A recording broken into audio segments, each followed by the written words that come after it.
Well, good morning, good afternoon, or good evening, wherever you are.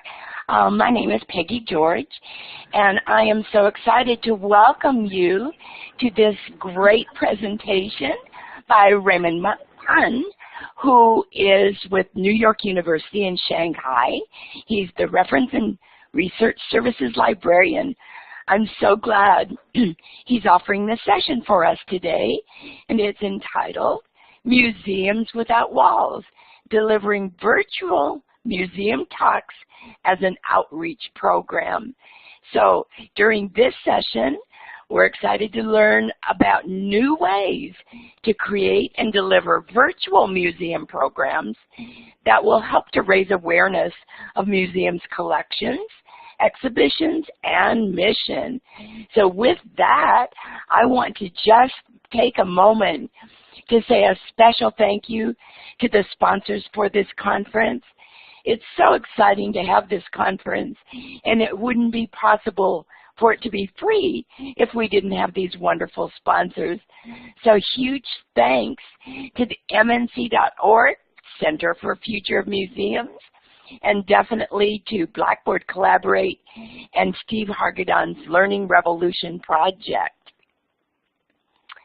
And you're going to get really familiar with this routine because at the beginning of every session, we start with placing ourselves on the map so we can see where all of you are located.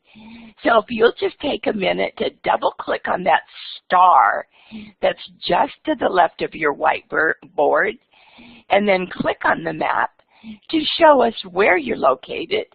And also, would you please type it in the chat, because those stars cover entire states, and we love knowing where you're from. Also, if your star doesn't go right where you want it, you can just click and drag it to the right place. Sometimes we end up in the ocean somewhere and can't figure out how to get it out of there. But you can definitely drag it around till you're happy with where it is. It is so awesome to see all of the stars from an international audience. It is great to be here with all of you. You're doing a terrific job. Good job. All right.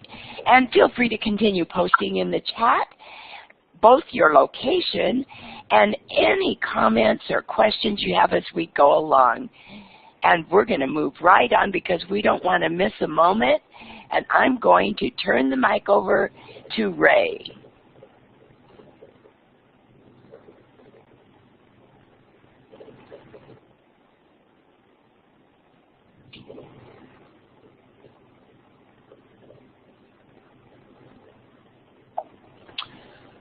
Thank you, Peggy. Can everybody hear me? I just want to make sure that everybody can hear me. I guess you can just type in the chat box.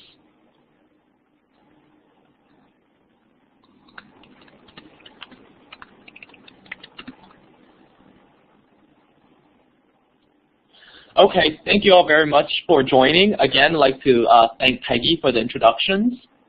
And so it's really wonderful to be invited to be speaking for this inaugural conference, Future Museums, and I hope all of you are learning a lot of interesting and innovative programs, ideas, services to promote your museums or to collaborate. And so this is really a great opportunity to share ideas and to learn from one another. And it's great to see that everyone is coming from all over the country and the world, literally. And I'm coming from Shanghai, China right now, and it's an honor to be speaking to everybody in various institutions that I've recognized here.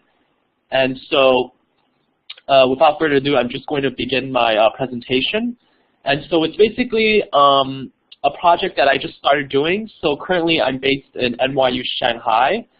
And just a little bit about myself to give you some perspective.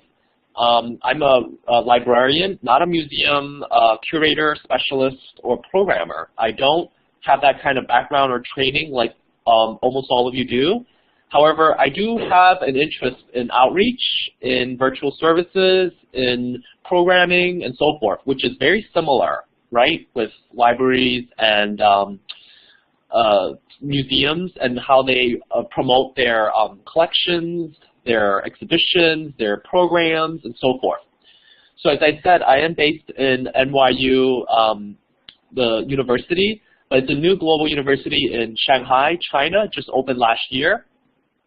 And so one of the things I am used to doing, because prior to my work at Shanghai, I was a librarian at the New York Public Library, the main building at 42nd Street and Fifth Avenue, the one with the lions, the one that people might call the New York Public Museum because it looked like a museum. And I did a lot of programming and outreach and support.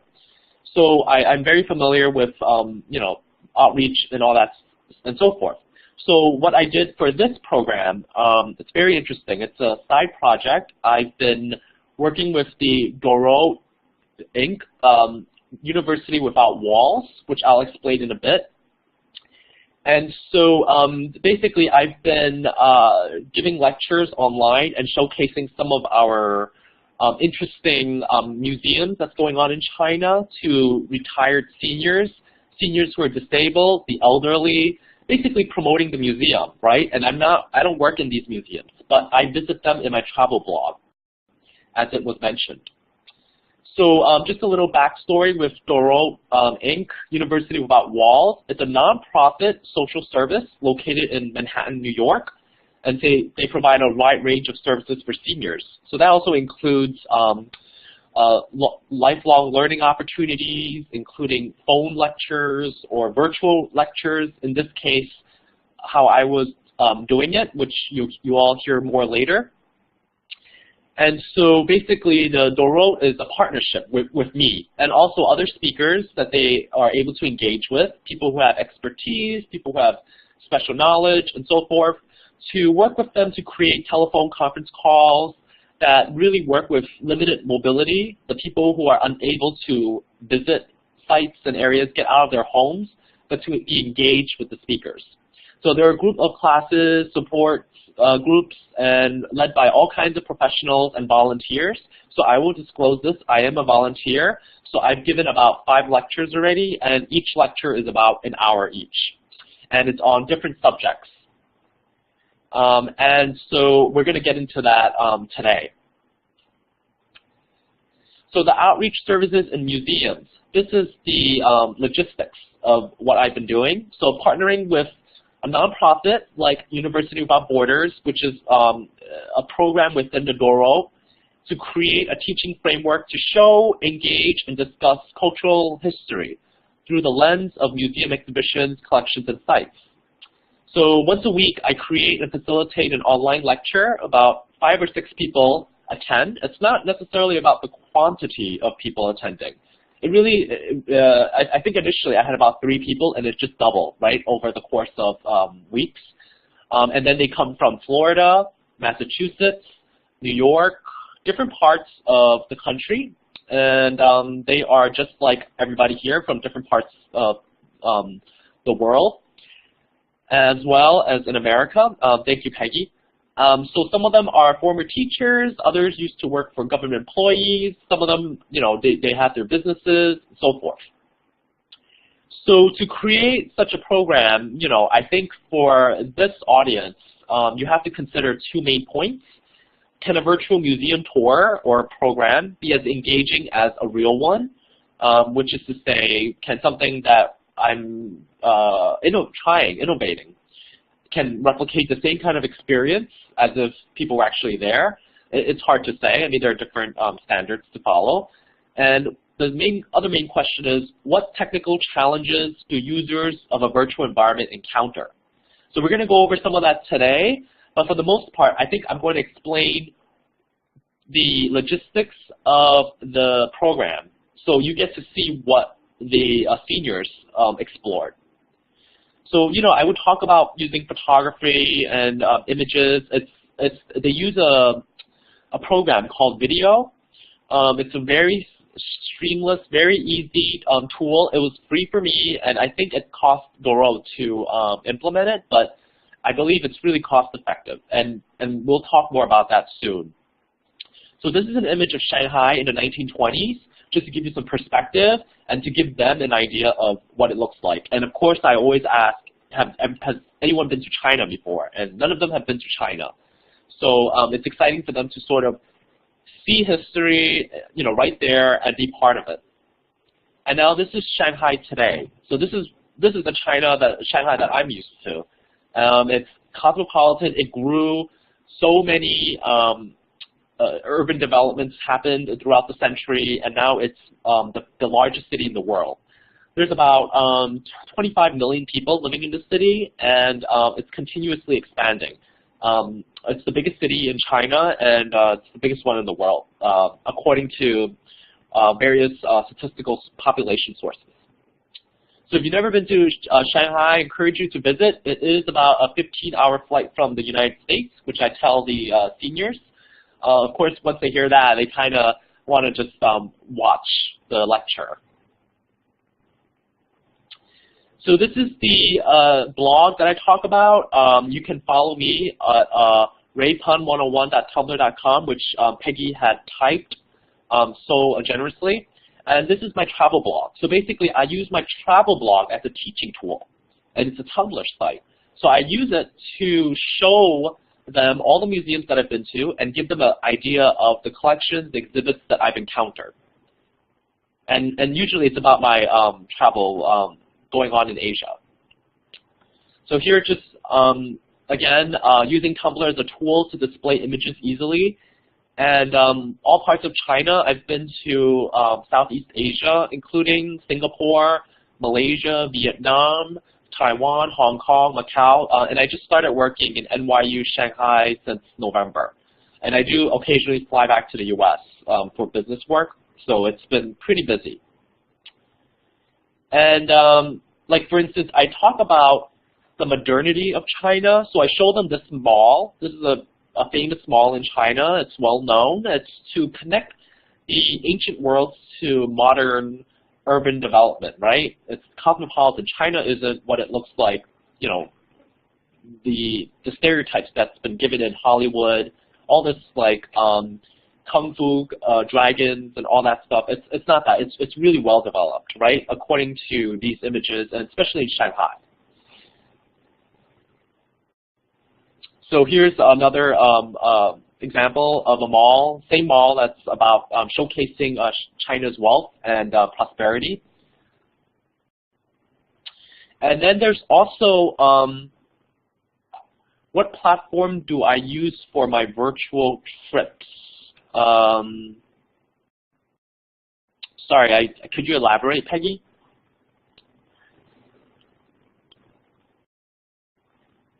I'm just thinking of two different ways of answering it, but okay.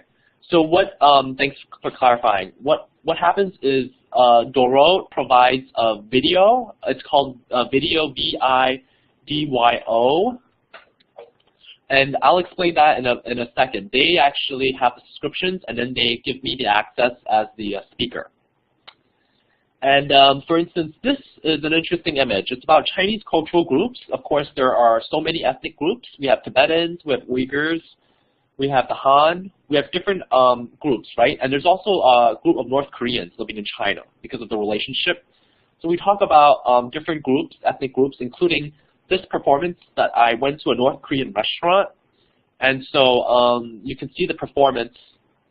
And we're really, I believe that they are from North Korea. So it's really interesting to talk about that with these seniors who are very savvy. They read the news, they watch it every day, and they know exactly what's going on, even if they don't even step outside.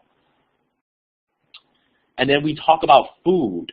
So food is a big discussion because there's a lot of myths, a lot of misunderstandings, a lot of cultural differences. So sometimes they might ask, do you eat dogs? Do you eat cats?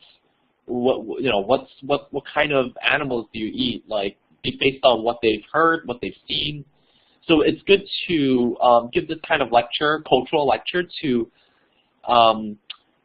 rectify their understanding, give them a cultural insight. Why maybe some parts of China they do eat dogs, but it's been yes, that is hot pot.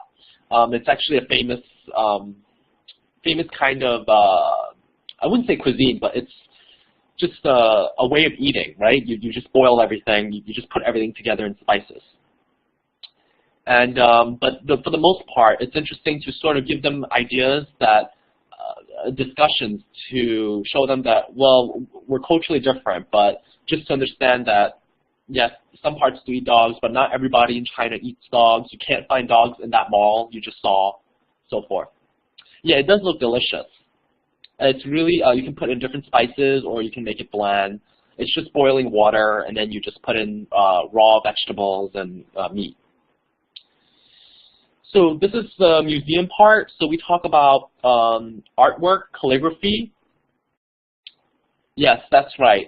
There are always misunderstandings. So they ask me if I ate dogs, and I haven't. But it's funny that they assume that it's just a general thing going on.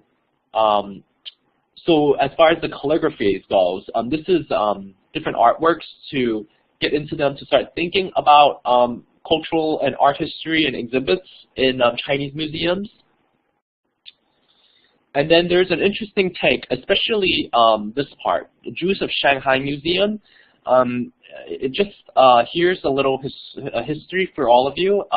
During World War II, prior to the Japanese invasion of Shanghai, China in the 40s, during, I guess, when the Nazis really started taking over, a lot of Jews fled the country, fled Europe to go to Shanghai, because Shanghai was the only port city that allowed people to enter without visas. So that was a major history that a lot of people didn't know. And because of that, a lot of Jews fled Germany, Poland, to come to Shanghai to live, to make a community out of it. And there's now a Jewish museum about Jews living in Shanghai. It's very, very interesting. The community right now isn't as strong as it was 60, 70 years ago. However, there's still a lot of remnants. And a lot of the seniors, they're very interested in this cultural history, right? Because they get to understand that it used to be a very global time, too. And then we also include travels around the world. One of the talks is about contemporary China. So without talking to contemporary China, you also have to talk about Taiwan, which can be very tricky to talk about because of the history. So we get into the geopolitics of China's history, right? We get into why, what happened between the split, right? And these are just images from Taiwan. They're actually for Chiang Kai-shek's memorial. He sort of found Taiwan at the time, and you know, this is a memorial in his honor. And we talk about Taiwanese politics a little bit. And then this is the most interesting part, right? We talk about China's history of the Cultural Revolution, right? And this is still in some sense very sensitive. However, it's still history. So these are images from the Propaganda Art Museum in Shanghai. So this is the most interesting part. Basically, I show these images, and then we get into a discussion, right? So then they see, for instance, you might see in the centerpiece an African-American man holding his hand up. That's a poster that talks about civil rights solidarity between civil rights movements that's going on in America during the 60s and the Cultural Revolution that led to the people's liberation, right? So if, for those of you who are not familiar with modern Chinese history, the Cultural Revolution was led by Mao Zedong, who you see in these pictures wearing a hat, sort of standing in a pose. There are a couple of images in the slide. And he basically led the revolution to change China, to make it just sort of go back to the core foundations of China, getting rid of things that are very imperialistic, you know, very damaging to its history, to its culture, and sort of preserve its natural way. And basically, he changed China to make it extraordinarily governmental oriented, where the people serve the government and the government supports the people. Very communist, socialist driven. That's been inspired by Stalin. Just a little information. And once he passed away in 1976, the revolution faded, and then we enter a new phase where China slowly rises with different leaderships and different philosophies. So when we get into the Cultural Revolution, we talk about these posters. We talk about what they mean and what they represent, and how they represent history in China. And of course, these posters don't really exist anymore. I mean, they're just for show. And however, the previous generations, they do see these, they do remember these, and it's history. And then this is just an example of using video to a desktop to virtually present everybody. So I'm at the corner right hand, but these are some of the attendees, and then some of the slides I use. I do use Prezi in addition to Tumblr, basically to demonstrate, engagement, discussion, try to get people to start thinking about China in the beginning, and then we get into more discussions. It's a really great tool. I don't know exactly the cost behind it, but I do know that it worked really well for us.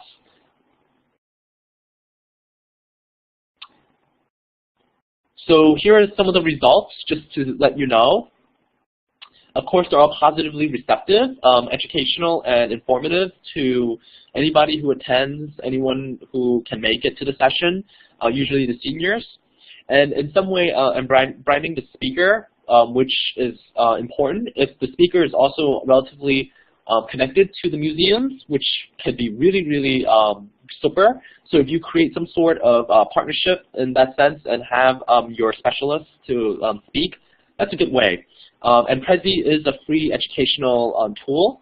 That's a good point. Prezi is a very advanced, I would say, advanced PowerPoint can get advanced than PowerPoint.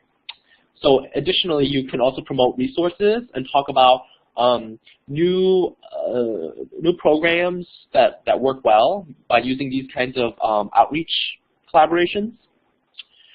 You're branding the University Without Walls program. That's really Dorot, supporting their initiative, bringing their name out there, because these are people from all over the country. They're not necessarily from New York. Yeah, unfortunately, it doesn't upload, but it's okay though. Sometimes it's okay to use different tools, because I've seen a lot of people use Prezi, and some people use it differently and in a really kind of busy way. But anyway, the branding of the university is also a University Without Walls program through Dorot is good for them, because they're just a nonprofit engine that will be able to get more supporters that way, and it's free. So in that way, it's a social service agency, as I had mentioned earlier. So it's also supporting cultural and global dialogues concerning today's issues. This is more of a theoretical component of the lectures. Basically, it's to spark conversations, engagement, and then they've asked things about China and Japan. How did China and Japan get so fierce in discontent in today's politics? And then we get into one of the museums we talked about is in Nanjing, one of the massacre memorial. For those of you who are not familiar with that World War II history in Asia, during the 40s, so I mentioned the Jews were living in Shanghai, right? However, the Japanese came over later and then put them in ghetto communities, very different from the Nazis' communities, but the Japanese still placed them in ghettos, right? And so for the Chinese, they treated them differently, specifically in Nanjing, where it's very controversial right now, whether there's 300,000 people were massacred within weeks, innocent Chinese people, and the memorial in Nanjing, which is very close to Shanghai, represents the lives of these victims and sort of educate people about what's going on, what happened, so forth. So then we get into this discussion of, well, why is Japan and China having heated discussions about just the politics? And that explains, the history explains it. So then we also talk about the food, as I mentioned, and also the development of rising China, talking about the specific museums, as I had mentioned, including the Jews of Shanghai. So virtual settings may be one alternative solution to create lively lecture programs. So if you have enough staff to create some sort of outreach support to focus on a specific exhibition or a collection, and it's easily doable, right? You just take a few pictures and you put them in a slide. You can actually show a lot of meaningful images and have a lot of discussions to raise the museum's awareness, brand mission, and then promote it. So here are some of the best practices for outreach services. Yes, that's right, Peggy. Am I the presenter or the moderator? Angela, if you're asking if me, then I guess I'm the presenter. Peggy is the moderator. I wanted to mention just a few points that could help all of you, give you some ideas on best practices for outreach services.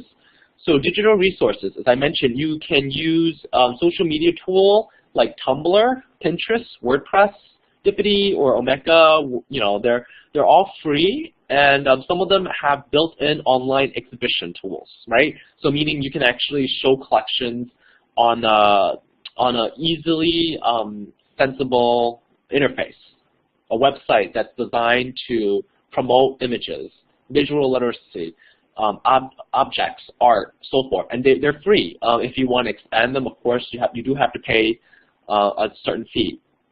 There's also engaging your audience, creating discussion questions, or generate topics of interest specific to your groups. So what that means is you have to focus on topics that interest them, of course. Who are your targets? Who are your audience? So in this case, the people I spoke to, basically, oh, I'm sorry if you're having audio problem. Let's see. Hopefully it'll be fine later. The people that I represent, sort of speak, are people who have never been to China, so I have to go from scratch. Like China 101, kind of focus on what their research or what their leisure interests are, and so forth, right? Outreach.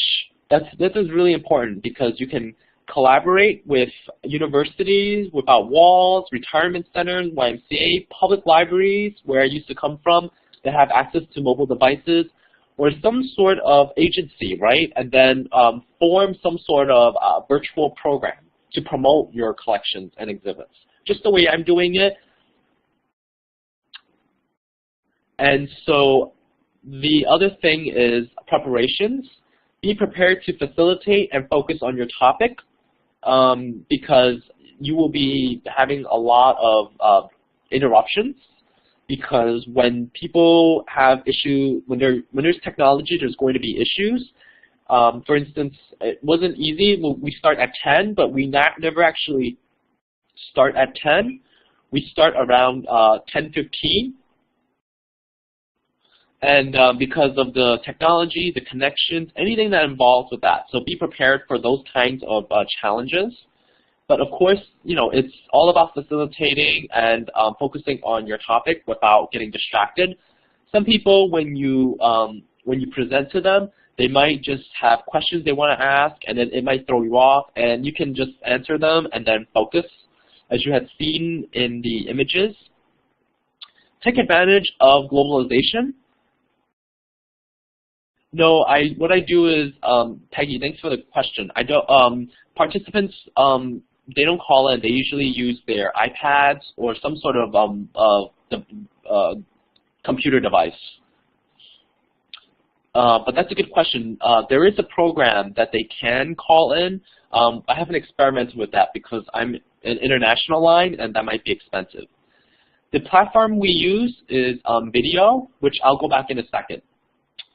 So in addition to the globalization that I had mentioned, people can use Skype, Google Hangout, online meetings to connect. So just to show you again, we use video, and as I said, I am not representative of Dorot. I am not representative of University Without Walls program or video, but this is the program that they use, and this is how I use the screenshots.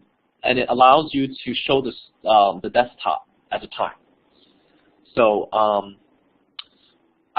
want to spend more time with discussions because that's pretty much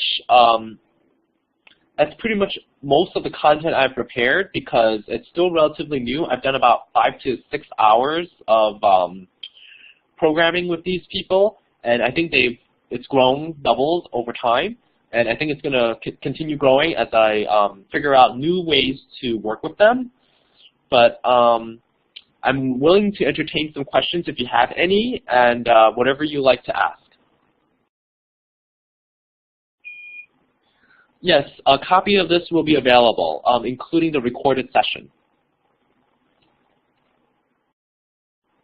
Thank you all for your time.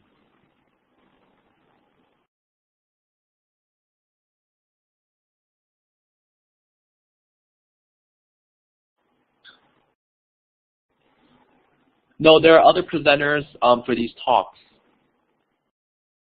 Yes, all the sessions are free. Yes, the program is conducted in English.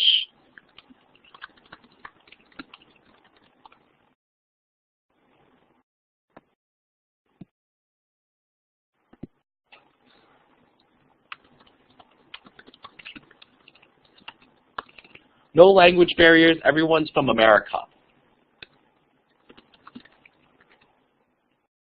People love it. They've responded positively and they've continued coming back.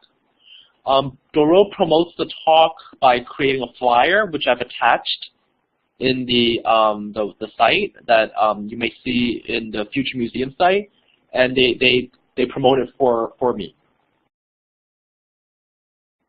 There has to be a facilitator in order to support the tech setup.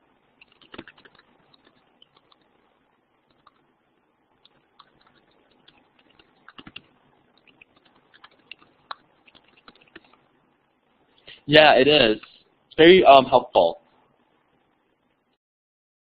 Thank you all for your questions. Yes, it's just 1 hour. And she wants to learn about Chinese history too.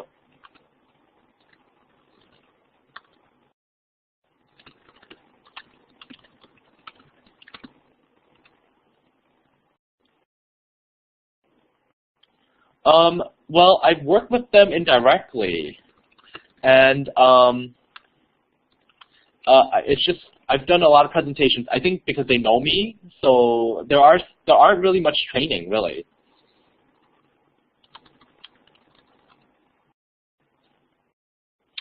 What has been one of the most favorite or most compelling questions asked by participants? They asked if they can go to the Great Wall of China. And I said sure, and then we went to images of Great Wall, and then they realized it's too much for them. So then they all laughed.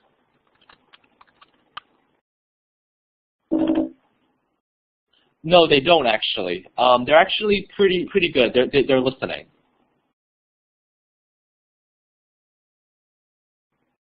Other volunteers, they can get in touch with Dorot Inc. I'm not sure about the requirements, but because I knew I worked with them.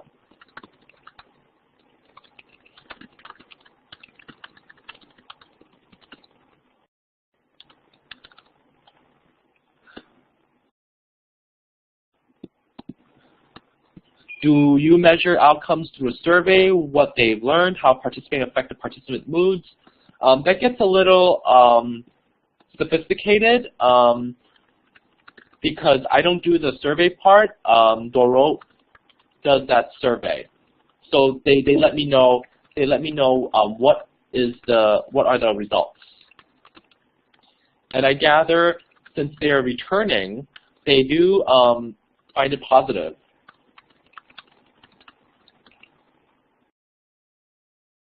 But that's a good point. I do hope to do a longer study on this, but it's just different.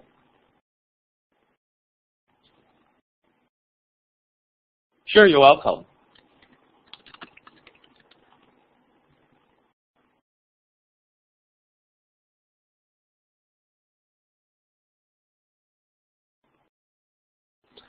Any other questions?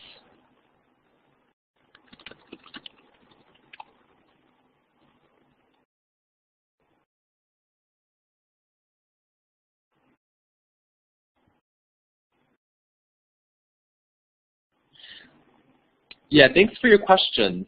Let me just look at Michelle's first.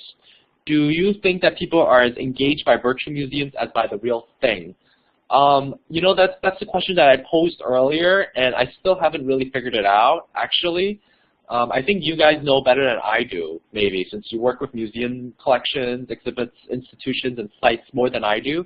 I do want to say that there are challenges that I presented with the technology, but there are a lot of opportunities to engage. It's a different standard. It's like saying, is reading an online book same as an ebook? I mean, ebook same as a physical book? I mean, it's the same, almost the same, but it's still not the same. Different standards. So still very hard to figure out. But I think they're just as engaged by the virtual museums, the ones that I've done, the people that I've spoke to. How do volunteers work with museums to deliver content? Well, this is actually my own travel. I travel to different museums, and I present the exhibits through my travel blog.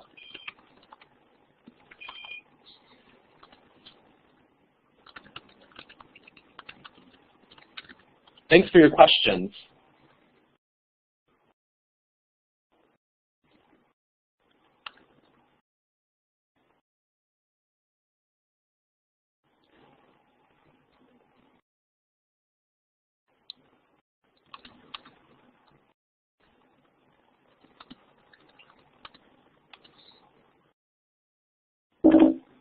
Thanks.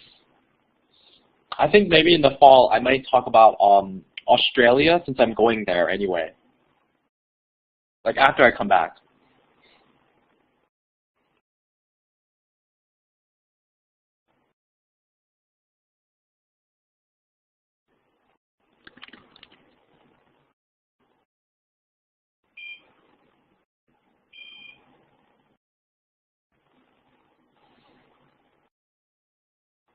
Thank you all for coming.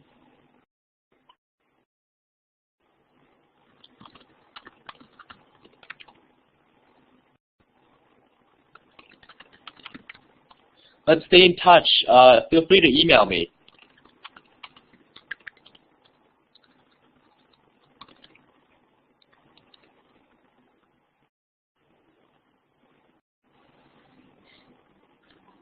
Thank you, Peggy.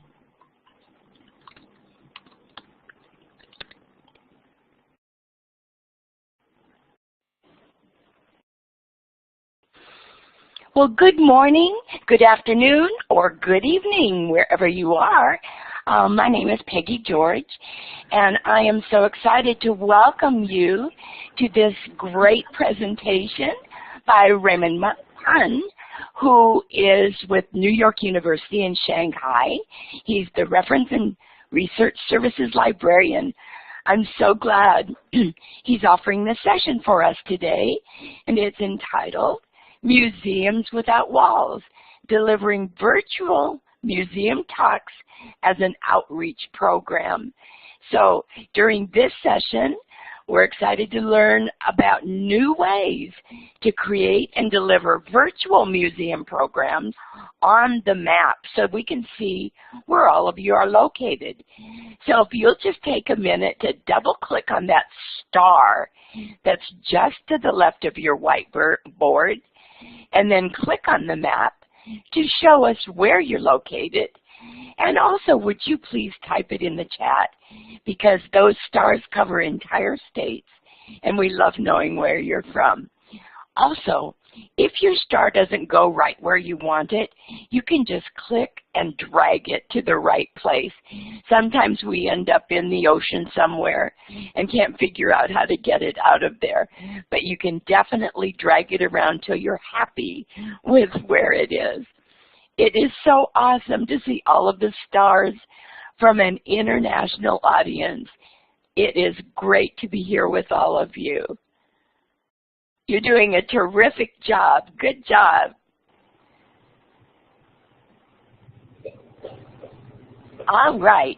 And feel free to continue posting in the chat both your location and any comments or questions you have as we go along. And we're going to move right on because we don't want to miss a moment. And I'm going to turn the mic over to Ray.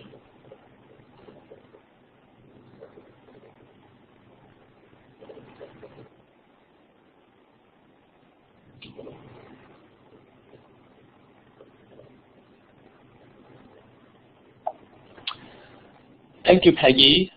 Can everybody hear me? I just want to make sure that everybody can hear me. I guess you can just type in the chat box.